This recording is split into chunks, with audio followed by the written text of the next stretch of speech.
बिस्मिल्लाहिर्रहमानिर्रहीम। अस्सलाम वालेकुम नाज़रीन, उम्मीद करता हूँ आप सब लोग खैरियत से होंगे। MW लेक्चर्स पर आप सबको खुशामदीद बोलते हैं। जी नाज़रीन, जिस तरह आप लोग airport security force ASF test की तैयारी कर रहे हो, तो आज की वीडियो में हम कॉर्पोरल और ASI टेस्ट के इम्पॉर्टेंट MCQs देखते हैं। ये लेक्चर 1 है। इस तरह आप लोग मज़ीद लेक्चर भी देख सकते हो। तो यहाँ पर मैं कमेंट बॉक्स में और इस वीडियो के डिस्क्रिप्शन बॉक्स में प्लेलिस्ट का लिंक दे देता हूँ, उसमें आप लोग को मज़ीद लेक्चर्स मिल जाएंगी। तो वीडियो को स्टार्ट करते हैं। और सबसे पहला MCQs है, choose the synonym of happy. तो यहाँ पर हैप्पी का लफ्ज़ दिया है और सिनोनिम की मानी है। यहाँ पर आप लोग एक्सप्लेनेशन देख लें कि मुतरादिफ अल्फाज।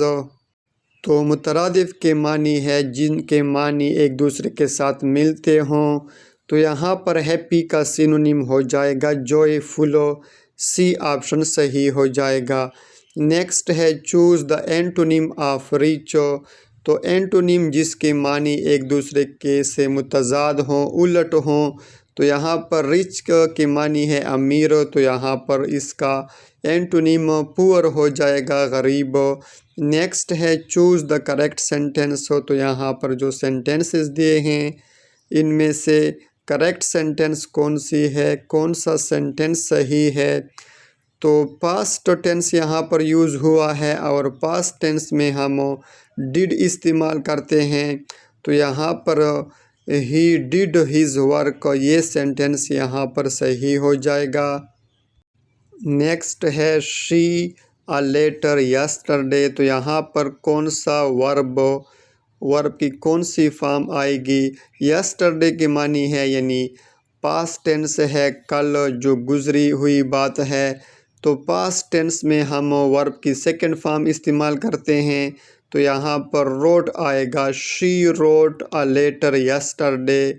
नेक्स्ट है, चूज़ द करेक्ट स्पेलिंग। तो यहाँ पर रिसीव लिखा है, तो इनमें से किसकी स्पेलिंग सही है। तो हमारे पास यहाँ पर बी ऑप्शन सही हो जाएगा, रिसीव।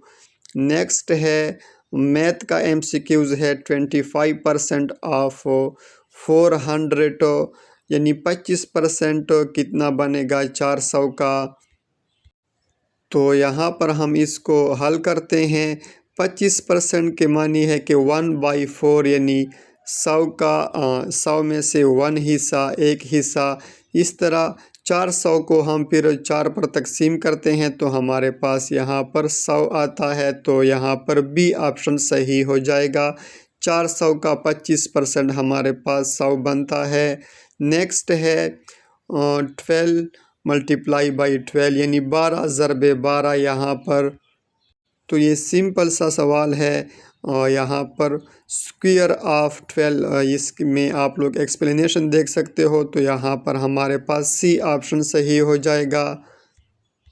इस तरह नेक्स्ट है 144 डिवाइडेड बाई 12।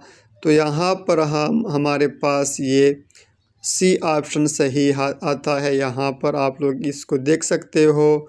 नेक्स्ट है 5 + 3 + 2 मल्टीप्लाई बाई 2। तो यहाँ पर हमारे पास इसका कौन सा सही आता है। तो इस रूल के मुताबिक यहाँ पर आप लोग एक्सप्लेनेशन देख सकते हो। पहले हम ब्रैकेट करते हैं, उसके बाद डिवीज़न, फिर मल्टीप्लिकेशन, उसके बाद एडिशन और फिर इसके बाद सब्ट्रैक्शन इसमें करते हैं। तो यहाँ पर तो बाकी नहीं है, लेकिन जमा और मल्टीप्लिकेशन है यहाँ पर। तो सबसे पहले हम यहाँ पर मल्टीप्लिकेशन करेंगे यानी 3 ज़रब 2 पहले हल करेंगे तो ये हमारे पास 6 आता है। और उसके बाद हम 5 इसको जमा करेंगे तो हमारे पास ये 11 सही आता है। तो हमारे पास बी ऑप्शन सही हो जाएगा। नेक्स्ट है the cat is the table. तो यहाँ पर कौन सा प्रीपोजिशन सही आएगा। तो एक्सप्लेनेशन में देख सकते हो ऑन द टेबल आएगा। ऑन सरफेस यूज़ के लिए इस्तेमाल होता है। तो यहाँ पर हमारे पास बी ऑप्शन सही हो जाएगा। नेक्स्ट है शी अ बुक। तो यहाँ पर शीक जो लफ्ज़ है इसके साथ हम एस लगाते हैं जब वर्ब लगाएंगे, तो यहाँ पर शी रीड्स अ बुक, यहाँ पर बी ऑप्शन सही हो जाएगा। नेक्स्ट है which is the largest continent, तो सबसे बड़ा बरआज़म कौन सा है, तो हमारे पास एशिया जो है ये सबसे बड़ा बरआज़म है, कॉन्टिनेंट है, तो बी ऑप्शन सही हो जाएगा। नेक्स्ट है 3/4 यानी 3/4 ऑफ 80, यानी 80 का 3/4 कितना बनेगा। तो पहले हम 80 को यहाँ पर 4 हिस्सों में तकसीम करते हैं, 4 पर डिवाइड करते हैं, तो ये हमारे पास 20 आता है। और फिर 20 को हम 3 के साथ मल्टीप्लाई करते हैं, तो ये हमारे पास 60 आता है। तो यहाँ पर सी ऑप्शन सही हो जाएगा, 60। नेक्स्ट है find the odd one out, तो यहाँ पर ये कौन सा डिफरेंट है इनमें से, काओ, गोट, लाइन, बोफेलो। तो यहाँ पर हमारे पास लाइन जो है ये इससे मुख्तलिफ है। क्यों मुख्तलिफ है? क्योंकि ये कार्निवोर है, ये गोश्तखोर जानवर है। और बाकी जो यहाँ पर नाम दिए हैं वो क्या है, हर्बीवोर्स है। जिस तरह काओ, गोट हो गया, बोफेलो हो गया, ये सब्ज़ी खोर है, यानी प्लांट वगैरह खाते हैं। तो इनमें से जो लाइन है ये डिफरेंट है बाकियों से, तो यहाँ पर सी ऑप्शन सही हो जाएगा। नेक्स्ट है कंप्लीट द सीरीज़, तो यहाँ पर एक सीरीज़ दी है 2, 6, 12, 20। इसके नेक्स्ट क्या आएगा इसके बाद, तो हमारे पास, तो इसको किस तरह हल किया है, पहले इसको 4 जमा किया है, फिर 6 जमा किया है, फिर 8, फिर 10, यानी 2 को 4 जमा किया है, 6 को 6 जमा किया है, फिर 12 हो गया, 12 को 8 जमा किया तो 20 हो गया। अब 20 को हम 10 जमा करेंगे तो ये हमारे पास 30 आ जाएगा, तो यहाँ पर बी ऑप्शन सही हो जाएगा, 30। नेक्स्ट है if friend is written as, यहाँ पर ये फ्रेंड को इस तरह लिखा गया है, ये इसके लिए कोड बनाया है।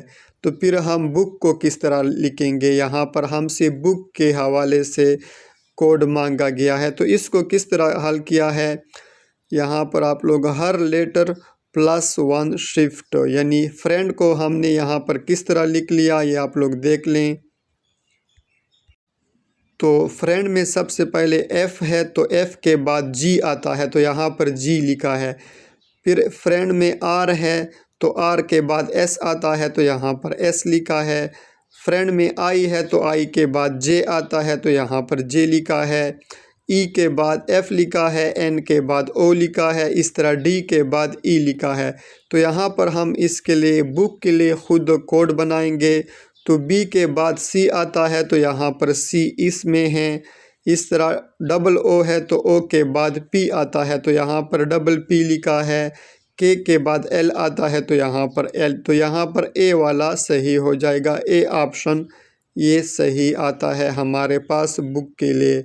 नेक्स्ट है पाकिस्तान का पहला कॉन्स्टिट्यूशन कब बना, तो पाकिस्तान का पहला आइन 1956 में बना था, तो यहाँ पर बी ऑप्शन सही है। अब 1973 का आइन मुल्क में नाफिज है। नेक्स्ट है पाकिस्तान एयर फोर्स का हेडक्वार्टर कहाँ है, तो वो इस्लामाबाद में है। पाकिस्तान का सबसे बड़ा एयरपोर्ट कौन सा है, तो वो यहाँ पर जिन्ना इंटरनेशनल एयरपोर्ट कराची में है ये, तो यहाँ पर ये सही हो जाएगा। नेक्स्ट है a train 100 metre long crosses a pole in 5 second seconds, तो इसकी स्पीड मांगी गई है। एक ट्रेन है उसकी लंबाई कितनी है, 100 मीटर है, और वो एक पोल को, एक सुरंग या इस तरह एक जगह को 5 सेकंड में क्रॉस करती है, तो उसकी स्पीड कितनी हो जाएगी। तो इसकी जो स्पीड है यहाँ पर, इसका यहाँ पर जो टाइम है और इसकी जो लंबाई है, इसको हम आपस में डिवाइड करते हैं, तो हमारे पास 20 मीटर पर सेकंड आता है, तो यहाँ पर ए ऑप्शन सही है। तो वो इसी जगह को 20 मीटर पर सेकंड में स्पीड इसकी होगी। नेक्स्ट है सिनोनिम ऑफ ऑब्सोलेट, तो ऑब्सोलेट की मानी है जो इस्तेमाल में ना हो, जो पुराना हो, तो यहाँ पर आउटडेटेड जो है ये सही हो जाएगा। यहाँ पर आप लोग इसकी एक्सप्लेनेशन भी देख सकते हो। नेक्स्ट है identify the correct passive voice. तो यहाँ पर ये सेंटेंस दिया है दे आर प्लेइंग क्रिकेट, तो इसका सही पैसिव वॉइस कौन सा हो जाएगा। पैसिव वॉइस पर मैंने एक बहुत ही अच्छी वीडियो बनाई है, उसकी जो रूल है वो मैंने बताए हैं।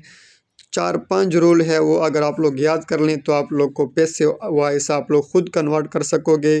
तो यहाँ पर हम देखते हैं कि इसका जो पैसिव वॉइस सही बनता है, इसमें सबसे पहले जो हम कौन सा काम करते हैं कि जो ऑब्जेक्ट होता है उसको हम सब्जेक्ट बना लेते हैं। तो यहाँ पर क्रिकेट सबसे पहले आएगा इसमें, उसके बाद प्लेइंग, यहाँ पर कंटिन्यूअस टेंस है और यहाँ पर आर की जगह हम ये प्रेजेंट टेंस में आता है। तो cricket is being played by them. Playing जहाँ पर आएगा, जहाँ पर ING आता है तो उसमें बीइंग लाजमी इस्तेमाल होता है। तो यहाँ पर सी ऑप्शन इसका सही हो जाएगा। नेक्स्ट है चूज़ द करेक्ट सेंटेंस। तो यहाँ पर कौन सा सेंटेंस सही है, तो ये सेंटेंसेस दिए हैं, आप लोग देख लें। इसमें से डिड के बाद यहाँ पर वर्ब की बेस फॉर्म यानी नाउ यूज़ होती है। तो यहाँ पर he did not now the answer, तो यहाँ पर सी ऑप्शन सही हो जाएगा। इस तरह नेक्स्ट है चूज़ द करेक्ट स्पेलिंग। तो यहाँ पर कौन सा स्पेलिंग सही है गवर्नमेंट की, तो हमारे पास गवर्नमेंट बी ऑप्शन सही हो जाएगा। नेक्स्ट है choose the antonym of increase. तो इंक्रीज़ का एंटोनिम यानी इसका मुतज़ाद क्या हो जाएगा। इंक्रीज़ के मानी है बढ़ना, तो इसका मुतज़ाद कम होना हो जाएगा। तो यहाँ पर रिड्यूस के मानी है कम होना, सी ऑप्शन सही हो जाएगा। तो ये इसका फर्स्ट पार्ट था। इसका मज़ीद इसके जो पार्ट है वो आप लोग यहाँ पर मैं कमेंट बॉक्स में लिंक दे देता हूँ, तो वहाँ पर आप लोग देख सकते हो।